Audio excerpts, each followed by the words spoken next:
When people talk about improving on Zen, one of the biggest things that gets brought up is positioning. And while this isn't necessarily wrong, it can be sort of misleading sometimes because it's not a concept that you can actually apply to most of your games. So instead, we're going to talk about spacing. And spacing is not only potentially the most important aspect of positioning, but it can also be understood in a way that makes it applicable to most of your fights. I do want to make it clear that everything we talk about today is going to be in generalities, although following these guidelines will help you. As you get better, you do need to look out for these opportunities to sort of break and bend these rules. Just as a quick note about the template I'm using, this left side is going to be the enemy space, those three lines in the middle are going to be where the fight's happening, and this right side is going to be the friendly space.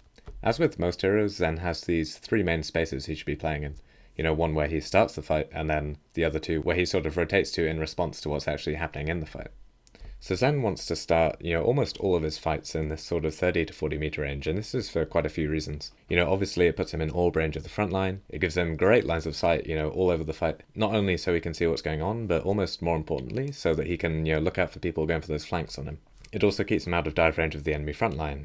Winston can't just jump straight over your tanks onto your Zen. He has to actually do some sort of staging first. And finally, this sort of 30 to 40 meter range, really puts them in a good position to either get more aggressive and start pushing forward, or if you start losing ground, it means that Zen can actually back up into a more passive position without getting caught out on the front line. A big mistake that I see in quite a lot of Zen VODs is people either not starting in this space or not really, utilizing its full potential. They either start too far forward or maybe they leave the zone a little bit too early, and they don't really get as much value as they could from playing in this space. Just try and make sure that you actually have a reason to leave before you start moving out of the zone. This next space is going to be where quite a lot of the mistakes get made on Zen, and that's going to be this sort of sub 30 meter range. Now, assuming that you set up in the right place initially in this sort of 30 to 40 meter range, you only really want to start moving forward for maybe two reasons. And speaking very roughly, these are going to be when your team gets picks and you start pushing forward aggressively. Zen is really great at keeping this pressure on teams that are starting to give ground. Or when the fight starts to sort of break down, when it goes to ground and it just turns into an all-out brawl.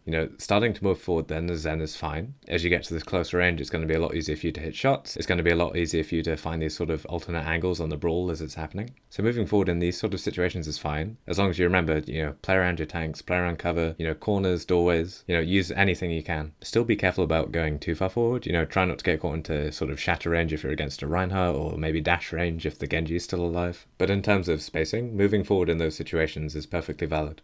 However, playing this far forward actually makes you very vulnerable most of the time. Not only does it cut down on your lines of sight, so you can't really see when these flankers are trying to go for you, but most of the time it also puts you in quite an easy dive range of the enemy front line. They don't really have to put any staging together to try and get you, and you sort of end up doing their job for them by clumping up with your team. You give them easier flanks, easier dives, and in general just make it a lot easier for them to put down these raw damage stats both on you and your team. This is both the biggest and most common mistake that I see in Zen players, so if you're not really sure where to improve, this is quite a good place to start. Focus on limiting your time in this area, and especially in those 6v6 situations, you want to be staying in that 30 to 40 meter range so you can actually react to what's going on without getting caught out by these early dives. So Zen ends up sort of being the golden goose for both teams. Your team is going to be putting resources into you to set you up, and similarly, the enemy team is going to be putting resources into you to take you down. And the thing that really differentiates Zen players, especially at the higher level of the game, is how you respond to these resources that the enemy team are putting into you. And the secret to responding well to that is using this third space, this sort of 40 meter plus range.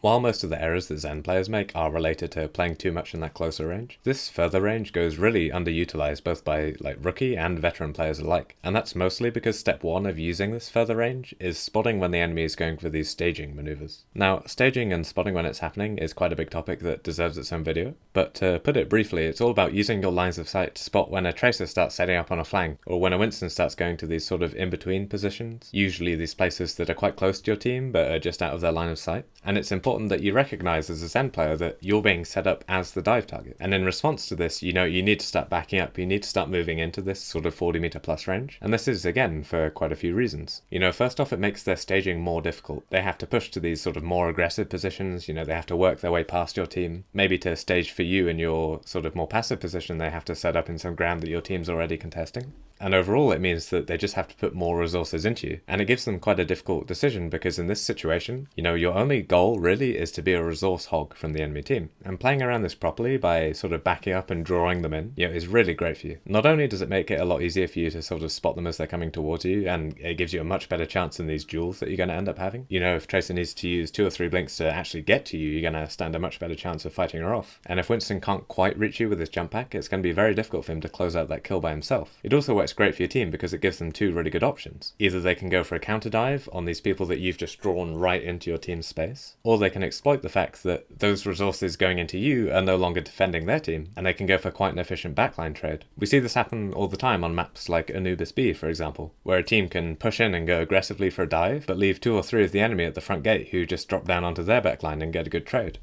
Playing intelligently around resources like this is really going to help your team. Don't be afraid to keep giving ground and keep drawing their resources into you and away from the fight. For a quick recap, start in this 30 to 40 meter area. Use your lines of sight, stay out of dive range. If you get picks and start going aggressive, or the fight turns into a brawl, be careful, but go forward and start fragging. If you're back in that 6v6 situation, and the enemy starts putting resources into trying to get you, keep backing up, keep drawing them in, pressure them at range, and then try and win that duel when they come close. Draw their resources away from your team, and you'll have a much easier time winning these fights. I do want to stress one last time that these are guidelines, and there are going to be a lot of situations where it's going to be optimal to do something completely outside of this rule set. Just follow these as a rough default, and you'll have a much easier time with your positioning as Zen.